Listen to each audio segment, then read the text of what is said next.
Kembali ke Erangel dan ini dia Erangelnya. Yes, kita bakal langsung menuju ke arah Erangel kedua di grand final kita. Dan tentu setiap harinya kita bakal bermain 3 kali, yang berarti ini harusnya map yang paling matang yang akan dimainkan oleh semua tim. So, arah pesawat kali ini dari Milta Power menuju ke arah Zarki sangat memudahkan tim-tim yang turun di Pochinki sampai dengan ke Kameshki, tapi sedikit menyulitkan tim-tim yang turun di Primors dan juga mungkin bagian Veripir kali ini ya, dimana mereka harus melanjutkan perjalanan mereka dengan kendaraan-kendaraan.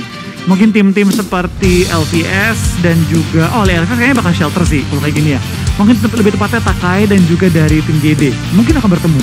Ya, itu adalah kemungkinan yang bisa saja terjadi dan kita melihat juga Takai di Erangel yang pertama tidak terlalu maksimal karena mereka pulang cepat sekali karena dikejutkan dengan tadi adanya permainan yang luar biasa dari Hans juga Dewa United. Lalu kalau kita lihat ini dia dari pemain-pemain yang juga sedang bermain saat ini, LVS juga hari ini nampaknya belum terlalu maksimal permainan mereka. Ini adalah tim yang cukup kuat sebenarnya karena mereka adalah juara bertahan yang nampaknya sedang punya misi untuk mempertahankan piala PMPL di GH mereka. Betul, itu menjadi sebuah tantangan juga tentunya bagi mereka. Dan besarnya kita lihat kali ini ya, di semua PMPL kita sejalankan di Indonesia, 3 kali PMPL berjalan, 3 kali juara baru. Yang berarti terbukti mempertahankan jauh lebih sulit dibanding mendapatkan pertama kalinya. Ya, dan kalau kita melihat nampaknya Circle benar-benar berada di area kanan. Ini seperti mirip Circle di match yang kedua tadi di Miramar. Bedanya ini di Erangel aja, tapi sama-sama kanan. Itu betul banget. Kita bakal kali ini zona kembali ke arah kanan, mengambil cukup banyak area perairan. Tim-tim seperti Takai tentu yang turun di bagian Milta Power akan sangat dimudahkan. Boom juga sangat dimudahkan. Livescape tampaknya arah pesawat yang mengarah ke shelter menjadi berkah bagi mereka. Karena sekarang gak usah rotasi jauh-jauh, mereka dapetin center zone. Tinggal setupnya seperti apa. Ya, ini PR dimiliki oleh tim-tim yang turun di area Gregopol juga. Seperti harusnya Nero, kalau mereka memang turun di sana seperti match pertama, cukup sulit rotasi mereka karena jauh ya untuk menuju ke dalam circle-nya. Betul, yang kasihan jujur GD. Udah pesawatnya jauh, terbangnya nggak nyampe, zonanya mental lawan arah, terpaksa kali ini mereka harus bermain di ujung zona. Dan itu adalah tantangan pertama sebagai pemuncak klasemen sementara. Karena untuk saat ini Genesis Dogma menjadi pemuncak klasemen dan mereka akankah masih bisa konsisten dengan keadaan yang sulit di awal game kali ini. Kalau sampai mereka bisa melewati keadaan sulit ini, berarti bisa dikatakan mereka cukup siap untuk menghadapi segala tantangan di Grand Final. Betul, tapi gue senang banget sih lihat tim-tim seperti GD yang musim lalu kita melihat sangat dominan. Season ini memang sedikit bisa dibilang underground lah pergerakan mereka ya. Tidak terlalu dominan seperti season lalu, tapi di grand final mereka muncul kali ini dengan memperlihatkan kekuatan utama mereka dari dulu, yaitu firepower mereka. Sekarang dipadu juga dengan strategi positioning yang rapi banget, dimana mereka split 4 angle berbeda, memastikan tim-tim yang masuk ke jebakan mereka pasti dihabiskan. Ya, mencari off angle dari lawan-lawannya itu menjadi kunci dari Genesis Dogma di hari ini. Dan kembali kita melihat juga Dewa United yang saat ini masih terus melanjutkan untuk mendapatkan looting-looting selanjutnya. Dan ini dia tim yang tadi kita bahas pemuncak klasemen sementara. Genesis Dogma sedang bergerak, mereka nampaknya baru mau menuju ke arah tempat lootingannya. Betul, ini perjalanan mereka cukup jauh kali ini. Mereka bakal mengembara ujung ke ujung map.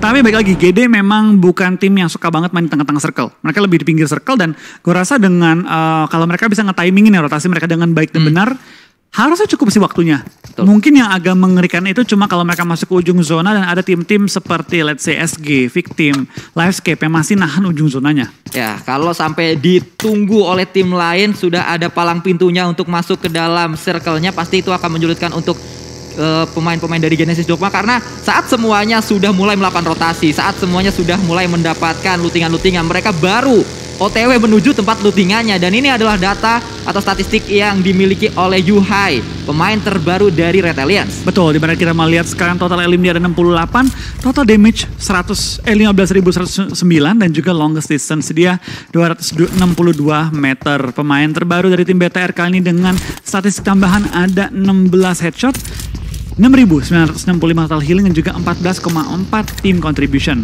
Ya betul, Yuhai dari sejarahnya dia merupakan MVP sekaligus Terminator di season yang kedua PMPL Malaysia Singapura. Betul, dan kali ini dia akan bermain dengan tim BTR dan upaya tim BTR mengamankan juga slot kembali untuk ke PMGC ya. Ya, itu adalah target pasti yang sedang dikejar oleh pemain-pemain dari Bigetron dan kita juga kali ini berpindah ke arah tim yang saat ini sebenarnya posisi mereka cukup diuntungkan dari segi klasemennya. NFT masih berada di area atas dari klasemen sementara, membuat harusnya NFT bisa untuk terus bermain dengan cukup nyaman. Betul. Tapi kita bakal juga tampaknya dari tim BFD yang mulai terpantau juga, mereka ada di ujung zona dan mungkin sedikit berbeda dengan BFD di minggu-minggu awal ya. Mereka kan suka banget main ke tengah.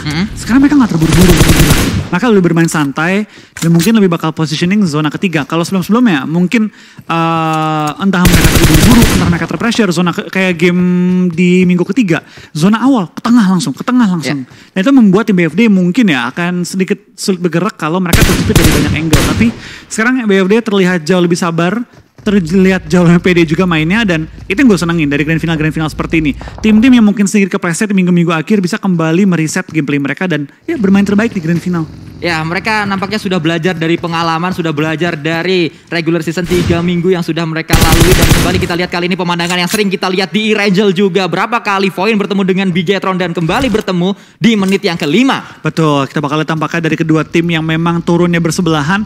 Kayaknya cukup berdekatan, tapi nggak cuma mereka yang berdekatan. BTR bakal masuk ke area dari tim Takai. Kean harus menjadi ujung tombak dari tim Takai dan tembakan mulai dilontarkan di mana Kean tertangkap dan langsung dipulangkan ke arah lobby. Tampaknya dari member-member Takai lainnya belum siap untuk nge-backup Kean yang ada di bagian dalam rumah. 2 Erangel dimainkan, 2 kali Takai harus terculik pemain-pemainnya di awal setelah tadi. Mereka terculik oleh Dewa United di area rumah banjir kali ini. Nampaknya mereka harus menghadapi Bigetron Red Aliens yang mana sudah sangat dekat sekali. Mungkin akan ada fight yang terjadi, namun tidak karena pemain-pemain Takai menghindari area pertempuran. Betul, sedikit terlalu jauh sih speed dari tim Takai tadi, di mana mereka nggak bisa nyelamatin seorang Kean. Tapi tampaknya dengan 3 member yang masih tersisa, masih cukup banyak chance mereka untuk mempertahankan juga daerah perkayuan kali ini. Tapi dari Takai ya, mereka perlu berhati-hati. Mereka sudah 2 game ya, belum terlalu perform dan berbeda gitu dengan gameplay mereka waktu di regular season. Kalau kita lihat mereka di Super Weekend, mereka salah satu tim yang pemuncak, yang poinnya tinggi loh. Ya. Top 6 ya kalau misalnya mereka. Ya, betul sekali. Takai memang bermain dengan sangat baik sekali dan itu juga masih menjadi sesuatu yang kita tanyakan juga seperti apa permainan yang akan dimainkan oleh Takai nantinya. Nampaknya dari perubahan rotasi lawan-lawan dari Takai membuat mereka cukup bingung ya. Harus bermain seperti apa. Karena ini tidak seperti saat mereka biasanya bermain. Ke kanan ada tim lain, mereka ke kiri juga ada tim lain. Bahkan tadi kalau kita lihat Takai sempat dibingungkan oleh zone saat mereka ingin mengisi rumah di dekat area Pochinki, di dekat Bukit Pochinki yang biasa mereka incar. Ternyata udah ada zone duluan di sana. Nah itu dia, mungkin dari Takai mengubah sedikit dari tempo dan juga arah rotasi mereka. Tapi sementara 2 game yang sudah berlangsung, gue masih melihat Takai itu jauh lebih kuat ketika bermain di Liga. Tapi baik lagi, ini baru 2 game. Masih jauh dari tepat untuk gue bilang kayak mereka performanya masih under ya. Tapi tentu gue pengen banget melihat semua tim all out. Dan gue pengen melihat Takai yang kita lihat waktu di Super Weekend. Mainnya rapi banget. Agresif mungkin Takai nggak terlalu, tapi rapinya itu bener-bener kuat banget. Survival mereka tuh kuat banget, apalagi kalau zona-zona open field. Ya betul, karena kita ingat Takai juga memiliki roster yang sangat luar biasa. Ada Gremory, ada Hades juga di sana, dan juga pemain-pemain yang lain. Sementara itu kita berpindah kali ini ke area utara, di mana SG nampaknya baru akan bergerak di menit yang ke-8. Betul, tim yang di minggu ketiga benar-benar membuat kita semua kaget, semua penonton, semua fans tentu kaget karena mereka berhasil mendapatkan poin Super Weekend tertinggi di Indonesia. Ya, sampai 200-an poin mereka kumpulkan di 15 match saja. Betul. Dan tidak menutup kemungkinan itu bisa mereka ulangi lagi karena Grand Final ini juga 15 match. Betul, ini kembali 15 match, mereka perlu memberikan terbaik juga, tapi memang awal-awal bisa bilang Grand Final ini ya tidak semulus minggu kedua mereka, di mana dari tim GD dan juga BFD cukup on fire di 2 game pertama kita. Ya, double WWCD mereka sama-sama di atas 10 digit, di atas ini double digit. Ya itu dia, 14 dan juga 18. Namun kita berpindah kali ini ke area dari juara regular season kita dan juga salah satu tim yang pastinya akan mewakili Indonesia di SEA nanti sudah mendapatkan tiket SEA RRQ. Namun kalau kita lihat di Grand Final belum terlalu maksimal permainan dari RRQ. Betul, 2 game yang mereka jalankan bisa dibilang belum terlalu maksimal. Mereka masih ada di jajaran top 10 kalau nggak salah, tapi baik lagi. Jauh dari yang kita lihat RRQ di minggu-minggu awal. Tapi memang di minggu ketiga RRQ itu performanya jauh dibanding awal-awal juga, yang mungkin mereka lagi recovery juga setelah pukul-pukulan yang cukup keras.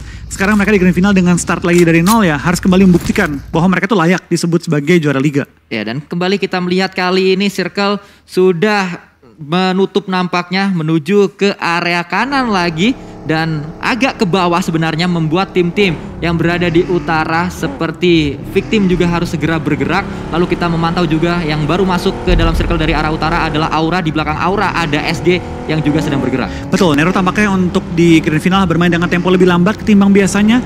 Biasa mereka turun di Pochinki bisa gerak dengan cepat, sekarang mereka turun di Gorgopol dan dengan zona pindah ke arah kanan. Tempo mereka sedikit lebih lambat ketimbang biasanya. Dapatkah Nero Kanyang memaksimalkan posisi mereka yang ada di, bisa dibilang ya masih di luar area safe zone ya, untuk kembali memainkan gameplay terbaik mereka? Karena ya baik lagi, kita pengen lihat Nero di minggu kedua mainnya sekarang gitu kan. Itu dia, kita ingin melihat Nero di minggu kedua, kita ingin melihat SG di minggu ketiga, kita ingin melihat BFD minggu kedua, ingin melihat RRQ minggu pertama. Itu adalah peak performance dari masing-masing tim tersebut. Kalau mereka bisa bermain seperti itu di Grand Final ini akan sangat pecah sekali. Nah itu yang kita pengen tentu ya sebagai pencinta PUBG Mobile Indonesia, terlepas tim manapun yang kita dukung ya, pasti kita pengen juga melihat gameplay yang benar-benar maksimal dari semua tim. Jadi ketika ada yang juara Indonesia gitu ya, itu benar-benar juara dari yang terbaik. Ya. Juara karena memang mereka sangat layak bermain dengan baik melawan tim-tim yang juga bermain baik. Namun kali ini kalau kita lihat ternyata ada sebuah revive yang sedang dilakukan oleh pemain-pemain Bonafide berdekatan dengan Livescape di area shelter. Betul, ini bakal jadi pertempuran yang cukup menarik karena BFD Livescape mengambil area shelter dan kalau kita tidak salah juga, kalau nggak salah GD dan juga Erki dan Aura suka ngambil tempat ini juga.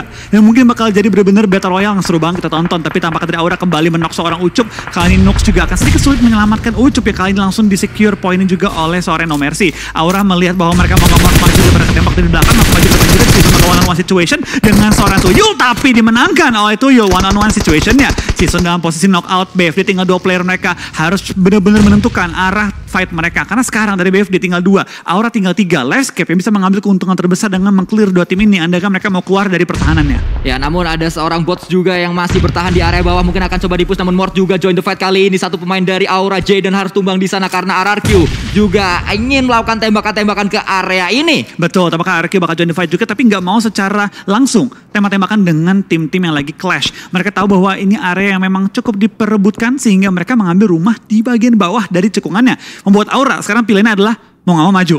Kalau gue gak maju, gue udah tembak dari belakang.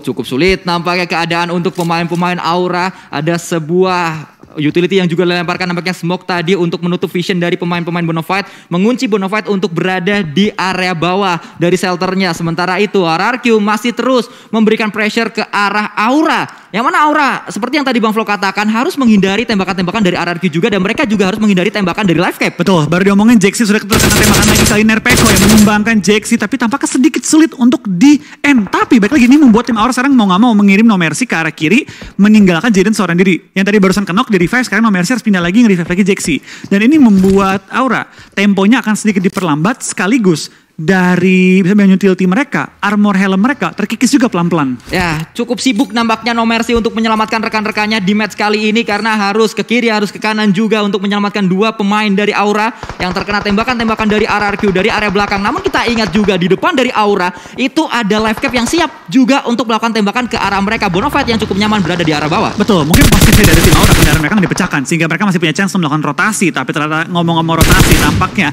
Livescape juga dipotong oleh tim Victim sudah melakukan setup di daerah area prison.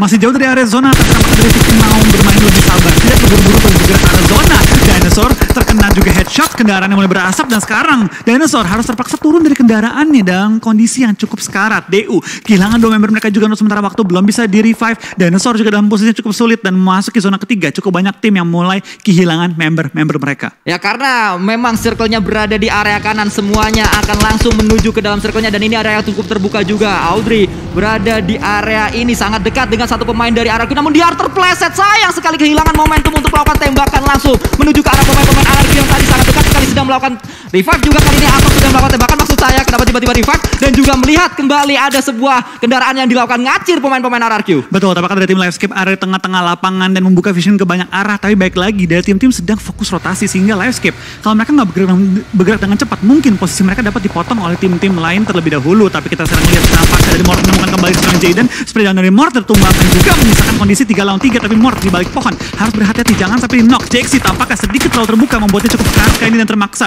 dan No Mercy juga akan ketangkap kali ini, membuat keadaan keadaannya sekarang 3 lawan 1 kayaknya. Ini adalah untuk sekian kalinya kita melihat RRQ harus berhadapan dengan Aura dan keadaannya. Aura lagi-lagi harus terjepit dan dipulangkan oleh RRQ Ryu. Berapa kali kita melihat fight ini terjadi dan hasilnya pun sama. Aura dipulangkan oleh RRQ. Betul, kembali kita lihat fight antara dua naga kali ini dan tampaknya pada kali ini RRQ menangkan fightnya dengan kondisi 4-3. Tapi sebenarnya kita bakal lihat tampaknya tim-tim lain juga sudah masuk ke area Milta. Sangat ramai, bahkan hampir semua sisi Milta sudah diisi. Ini mungkin akan memaksa sedikit penumpukan di daerah open fieldnya ataupun di atas perkayuan nantinya. Tapi sementara kita lihat dari tim Zone, dari tim NFP cukup nyaman di area Milta dan sedikit sulit untuk fight di antara dua tim ini karena jaraknya cukup jauh. Poin pun sudah geser ke arah belakang, ke arah perbukitannya. Ya, kita tinggal menunggu siapa yang nantinya akan menuju ke area ini yang akan disambut oleh pemain-pemain Zone juga. Namun Genesis Dogma sudah cukup nyaman nampaknya mengirimkan satu pemain berada di area rumah lantai 3 juga dekat dengan jembatan. Dari area lain kali ini kita melihat Red Alliance Bigetron sudah berada di area Milta Power. Betul, kita bakal lihat dari BTR tampaknya sudah masuk ke area bisa dibilang mini Milta Power itu ya. Karena kan Milta Power pertama kan besar, ini lebih kecil. Sudah masuk dan sudah menjaga 4 angle, tapi BFD tampaknya terpotong oleh tim Livescape. Tadi dia akan bergerak dengan bebas, tapi saling mengunci kali ini di antara Livescape dan juga tim BFD. Sama-sama sudah cukup bonyok, 2 dan juga 3 member, tapi dari Livescape sedikit lebih enak karena tidak secara full memakan sakitnya Blue Zone. Bots bakal harus berhati-hati. Dia udah lumayan terkena sakitnya Blue Zone, bahkan bot sekarang bisa keluar kah? Enggak. Dia akan termakan tepat di ujung dari Blue Zone-nya. Ya, sulit untuk diselamatkan juga karena ada angle dari Dinosaurs. Kalau kita lihat, mungkin akan melemparkan sebuah smoke terlebih dahulu dan itu dia akan coba dilakukan 2 smoke bahkan di pop up kali ini oleh seorang tuyul untuk menyelamatkan bot yang sudah masuk ke dalam safe zone. Sebenarnya dari sisi lain kita melihat kali ini Ponbit melakukan tembakan juga mencari Red Alliance dan ini dia area hutan yang sudah dikuasai oleh tim Boom. Betul, ini BTR agak sulit nih. Dia dijepit oleh 2 tim sekaligus. Di atas ada tim RRQ, di bawah ada tim Boom. Dan mereka sekarang ada di bagian cukung-cukungan yang sangat jadi magnet bom kalau dilempar. Tapi sembari tim RRQ yang mengambil bagian atas, tampaknya dari tim Victim juga menyadari bahwa ada lawan tepat sebelah mereka. Zona keempat, lagi-lagi ada zona di mana terpaksa semua tim harus fight untuk memperebutkan posisi yang ada. Tapi tampaknya dari NRPeko hampir tertumbangkan. Dan dari BTR sedang mencari celah dalam peranan tim RRQ. Karena mereka nggak bisa stay terlalu lama di bagian tengah-tengah situ. Dijepit Boom, dijepit RRQ, ke kiri ada Victim. Itu sulit banget kemanapun. Ya, sulit sekali keadaannya untuk pemain-pemain Bigetron. Kita tinggal menunggu apa yang akan coba mereka lakukan nampaknya dengan kendaraan yang masih mereka miliki. Mengincar sebuah rumah jamur yang berada di area dekat mereka. Namun tidak, Ryzen langsung ngacir terus mencari area yang lain lagi ternyata. Betul, lagi mencari spot mana saja yang masih kosong kali ini. Tapi tampaknya dari tim RRQ sudah melakukan setup tepat di ujung zona. Bahkan siap untuk mengorbankan juga beberapa kendaraan-kendaraan mereka. Tapping-tappingan juga dari seorang NRPeko dengan DP-nya menuju ke tim Boom Asa. Tampaknya sudah mengambil low ground juga tempat-tempat mereka untuk membuka vision dan bersebelahan dengan tim BTR. Ini mungkin terjadi clash di antara 3 tim sekaligus. Ya, Ikyar juga menjadi pemain yang cukup dekat dengan Asa dan juga pemain-pemain Bigetron menjadi orang dalam nampaknya untuk mencari info seperti apa fight yang sedang terjadi antara Bigetron dan juga RRQ. Boom masih akan coba mencari lagi, namun kali ini satu pemain dari Bigetron sudah turun ke arah bawah yaitu Ryzen sedang melakukan flank juga. Satu kenok di sana Luxi, ada Zuxi juga yang akan coba melakukan backup, namun sudah terkepung kali ini pemain-pemain Bigetron. Satu tenok karena Mort juga tertembak oleh seorang Ryzen, flanknya berhasil. Betul, tapi kita bakal tampaknya dari Peko juga mengejar seorang Luxi menyisakan 3 pemain BTR dan Boom sudah motong kembali pergerakan dari BTR, tidak membiarkan mereka bergerak dengan bebas dan sekarang bertukar posisi. RRQ masuk lebih dalam, BTR jepit tapi BTR masih enak menembak shake dari tim Boom yang kali ini Ikyar cukup terbuka tapi belum sampai di end. Ya, nampaknya sebuah flank yang dibangun oleh seorang Ryzen cukup sukses kali ini. Dan dari sisi lain kita melihat Zuxi ternyata tersungkur juga ke arah tanah. Cukup jauh jaraknya, Yuhai dekat dengan Zuxi sebenarnya. Namun kita lihat kali ini dari seorang Ryzen melakukan tembakan dan masih di hold. Ternyata tadi lepas momentumnya, dapat kenok ke arah satu pemain dari tim Boom. Betul, kita bakal lihat Ryzen masih menahan juga gempurannya dan Poker tertangkap oleh pedasa aim seorang Ryzen. Ryzen meskipun kali ini terjepit, kali ini harus bertahan kali di balik bebatuan. Tapi dia menjadi last man standing dari tim BTR. Karena BTR memang posisi sulit banget. Dijepit RRQ, dijepit Boom, pindah posisi sama lagi dijepitnya. Dari bawah lagi-lagi Boom, dari atas lagi-lagi RRQ. Ya, karena saat Bigetron bergerak, Boom juga bergerak, RRQ juga bergerak. Sehingga keadaannya sama kali ini dan kita berpindah ke arah tim yang lain. Nampaknya ada fight yang coba akan dilakukan oleh Livescape berhadapan dengan Victim yang berada di high ground-nya. Betul, kita bakal lihat dari tim Livescape tampaknya harus berhadapan dengan tim Victim 4 lawan 3. Tapi Victim punya high ground advantage. Di sini Livescape mau gak mau harus cari knock dulu terhadap tim Victim untuk membuat keadaannya kembali imbang. Tapi sembari kita melihat kali ini tampaknya bukan cuma 2 tim ini yang fight, tapi cukup banyak tim yang akan fight karena zona kelima menuju ke arah tempat yang cukup open. Ya ini dia area yang cukup terbuka. Ada sebuah granat yang sudah di-cook. Akan coba dilemparkan ke arah bawah mencari pemain-pemain dari Livescape. Akan coba meledak di sana memberikan damage ke arah satu pemain Livescape walaupun belum ada knock yang terjadi. Betul, Livescape mau nggak mau harus nge-clear tim victim kalau mereka pengen masuk ke arah zona, kecuali mereka pengen muter ke arah tempat yang sedikit open dan ini dihincar oleh Genfos juga ya. Tapi Livescape lihat kalau dari map mereka terjepit oleh Blue Zone dan depan mereka zona dijaga oleh victim. Tidak dibiarkan masuk dengan bebas. Wow, sulit sekali keadaannya untuk 3 pemain Livescape dan kita ingat dari 2 match yang sudah dimainkan Livescape tidak terlalu maksimal. Kita melihat kali ini juara bertahan nampaknya cukup sulit untuk bermain di hari pertama Grand Final kita. Betul, sampai kita bakal lihat kali ini lemparan asap juga mulai dilontarkan oleh tim Livescape dan upaya membuat tembok asap kali ini. Tapi Genfos tampaknya sudah melihat juga pergerakan dari Livescape. Dia tahu bahwa Livescape mau nggak mau harus maju nih. Dia tahu bahwa ini bakal kemakan zona. Mau nggak mau mereka harus terobos ke depan dan itu yang diincar juga oleh seorang Genfos. Seperti lain sisi dia bakal lihat dari seorang Oki Ozora dan kawan-kawan masih bertahan juga di ujung Milta. Zona kelima pun bergerak. Ini berarti mereka nggak bisa kelamaan lagi nahan-nahanin tim Point. Mau nggak mau kedua tim ini harus bergerak secepat-cepatnya. Lihat kali ini dari seorang Dev terobos aja masuk ke area play zone, sedangkan Oki bakal mengejar keluar. Bakal one on one situation tapi Oki kalah oleh seorang aimbot yang tadi sudah siap untuk menunggu lompatannya. Ya, aimbot sudah menunggu pergerakan dari Oki Ozora dan dari sisi lain nampaknya Hans menjadi pemain terakhir lagi. Ini adalah kedua kalinya kita melihat Hans menjadi pemain terakhir dari Dewa United atau ketiga kalinya di 3 match berturut-turut.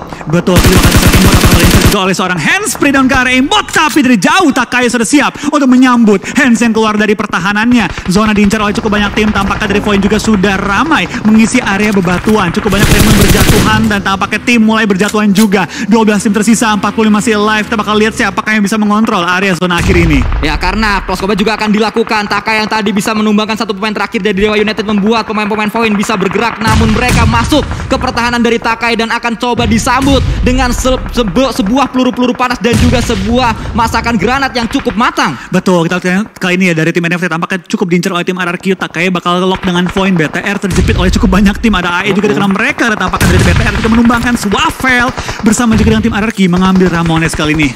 10 tim tiba-tiba tersisa, 33 yang masih live. Ya, cepat sekali pengikisan terjadi di mana-mana karena semuanya fight. Kita melihat saat ini Takai dan Void sedang fight, namun di ujung sana juga Bietron sedang fight dengan AE. Ada victim juga yang sedang berdekatan dengan RRQ. Namun kita akan fokus dulu karena Void sudah membuat sebuah flank, namun flanknya gagal karena disambut peluru panas atau bom oleh satu pemain dari Takai yaitu Hades tadi. Betul, kita bakal lihat tampaknya seorang Hades harus mau nggak mau mengambil keputusan maju atau enggak karena sekarang dari Void sedang melakukan revive terhadap teman-temannya. Hades mengokang bom, bersiap untuk melemparnya. Tampaknya 9 tim tersisa kali ini. Satu persatu tim mulai berjatuhan. Lemparan bom low toss ke arah bawah. Kembali menemukan seorang Harvest membuka kesempatan bagi tim Takai maju ke depan. Hades nembak ke arah bawah, belum menemukan target. Kita bakal lihat apakah Hades bisa men-take down tim Point yang kali ini sudah dalam kondisi yang cukup bonyok.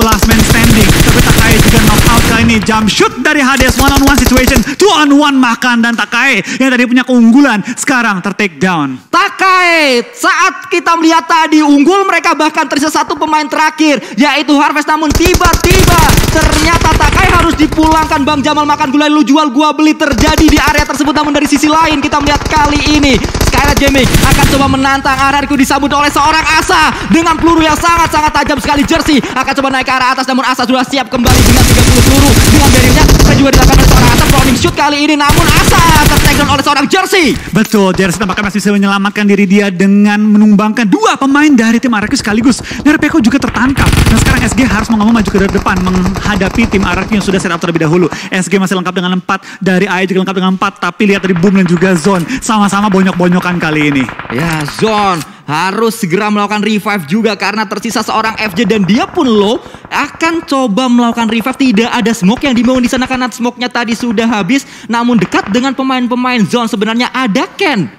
Betul, ini cukup berdekatan, tapi Ken tampaknya dengan tim Boom last man standingnya dia nggak bisa ngelakuin terlalu banyak. Dia harus bermain lebih sabar lagi kali ini. Dan sebenarnya kita bakal lihat juga kan dari tim Zone lagi nyari momennya untuk maju ke depan. Dia tinggal take down Boom lalu bisa meng-clear dan masuk ke arah zona. Tapi tepat di atas mereka juga ada tim lain, tampaknya Alter Ego yang meng-end seorang Ken. Ada aimbot tapi dengan mereka gantian sekarang. Tadi ada Ken, sekarang ada aimbot. Ha, betul sekali, dan kita lihat kali ini hanya berganti saja. Zone masih memiliki satu PR untuk menumbangkan pemain terakhir atau satu pemain dari Point yang sudah sangat dekat dari sebuah aimbot, ada sebuah granat juga. Namun spray juga dilakukan dan aimbot pun ter-takedown. Backup dari area jauh Voin. Satu pemain terakhir tidak bisa melakukan tembakan ke arah mineral. Betul, kita balikin juga tampaknya dari Voin ada di sisi jauh, bakal termakan oleh sakitnya Blue Zone kali ini ya, dimana Xbox pelan-pelan merangkak coba saving placementnya. Tapi di lain sisi dia bakal lihat tampaknya dari AE juga menemukan zone yang langsung harus main ke atas. SG dengan cukup kuat mempertahankan posisi mereka dengan 4 anggota mereka yang masih bertahan hingga sekarang.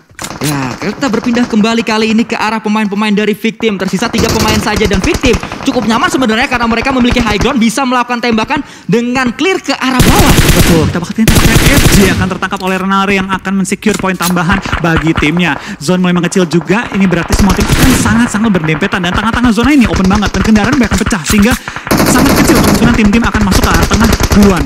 Ya, ada sebuah lemparan. Molotov juga terbakar nampaknya mineral di sana. Sakit sekali, panas badan ini. Kembali kita melihat nampaknya Renalre masih akan coba melakukan lock ke arah pemain-pemain dari zone. Betul, top 5 sudah tercapai untuk semua tim. 12 player yang masih bertahan kali ini dari Victim. Punya high ground advantage. Punya juga kali ini 3 anggota yang masih bertahan hidup, tapi PR mereka adalah maju ke arah zonanya yang sekarang dijaga oleh tim SG kali ini. Ya, SG menjadi tim yang memang selalu seperti ini. Di awal nggak kelihatan, tapi di akhir mereka punya circle. Betul, ini yang menjadi kekuatan dari tim SG, mempertahankan posisi mereka, membuat tim lain sulit untuk mempertahankan posisi mereka. Nah, itu yang membuat SG benar-benar konsisten banget, tapi sembari kita ngomong pasti nampaknya Mort terlihat di balik asap dan langsung disecure oleh tim Victim. Top 4 sudah dicapai untuk semua tim, 11 masih alive. Kali ini mulai berjatuhan tim-tim lain juga member-member mereka, tapi Victim dengan advantage mereka langsung menumbangkan kembali player-player dari tim Alter Ego. Ya, Rocky juga tadi bisa mendapatkan 1 pemain dari tim AE, akan ada bala bantuan. Itu dia tim rescue yang datang. Seorang Renalre nampaknya akan coba melakukan revive di sana dan Scarlet Gaming masih menunggu di area lower groundnya. Betul, ini Victim akan mempersiapkan kendaraan mereka untuk melakukan farting terhadap bagian Alter Ego dan juga dari tim SG. Sekarang ini bakal jadi battle 3 tim dengan kondisi yang mirip-mirip 4-3-3. Betul sekali, 4-3-3 terjadi di area ini. Akan kita lihat nampaknya dari AM masih cukup nyaman dan Victim kali ini mendapatkan sebuah airdrop spray juga dilakukan oleh seorang Victim. Mendapat 1 pemain, akan coba mencari yang kedua. Belum berhasil mendapatkan yang kedua, berganti dengan senjata selanjutnya yaitu dengan M4. Mencari pemain-pemain dari tim AE, akankah berhasil karena belum ada peluru yang masuk. Justru Vicky tertekan dari sebelah kanan karena ada Fajar. Betul, kita bagian juga dari tim Alter Ego masih bertahan di bagian goal ground. Tampaknya Victim mengetahui bahwa kedua tim ini harus maju dan saling beradu, mengambil keuntungan terbesar dengan mempick off player-player yang sudah knock out. Alter Ego tinggal menyisakan 2, Victim juga tinggal menyisakan 2. Spray down dari seorang Misery belum menemukan target dan sekarang malah dari Alter Ego dan juga Victim sama-sama bonyok, tinggal 1 player. Ini membuat tim SG sekarang kondisinya cukup sama, tapi AE sudah berhasil meredakan satu member mereka, membuat keadaan seimbang lagi. Tapi Potato palanya kelihatan, tapi Jersey dia menembak ke arah Potato yang ada di balik kendaraannya. Ya, belum ada tembakan dilakukan ke arah seorang Potato yang sangat low. Sebenarnya Jersey termakan oleh Blue Zone-nya dan dia harus melakukan proning di sana. Jersey akan coba dicari juga 1 pemain dari AE namun belum berhasil. Kembali kita melihat Jersey kali ini benar-benar luar biasa. Pemain terakhir dari SG ternyata juga ter-takedown oleh Victim dari arah kanan. Betul, 2 lawan 1 kita bakal clean dari tim Victim dengan menggunakan high ground advantage mereka. Sudah bertahan hingga top 2. Dapatkah mereka mengakhiri game ini dengan WWCD? Karena sekarang Potato bakal lempar bom ke arah fortingannya mereka. Pelan-pelan Potato mau nggak mau harus maju. Udah nggak punya healing, nggak punya boosting. Hajar aja depannya kali ini. Ya betul, bahkan ada sebuah granat juga dan itu dia winner chicken dinner didapatkan oleh Victim. Yes, permainan yang luar biasa, kesabaran yang akhirnya membuahkan hasil yang luar biasa juga tentunya. Victim berhasil menyabet WWCD di game kita yang ketiga dengan total 9 elimination. Ya, 9 elimination point didapatkan oleh Victim. Pemain-pemain yang sangat luar biasa kali ini berhasil menunjukkan permainan mereka, menunjukkan kualitasnya. Memang circle berada di area kanan, membuat Victim tidak terlalu jauh untuk melakukan rotasi juga karena mereka turun di kanan Dias Naya. Dan kita melihat kali ini mereka sangat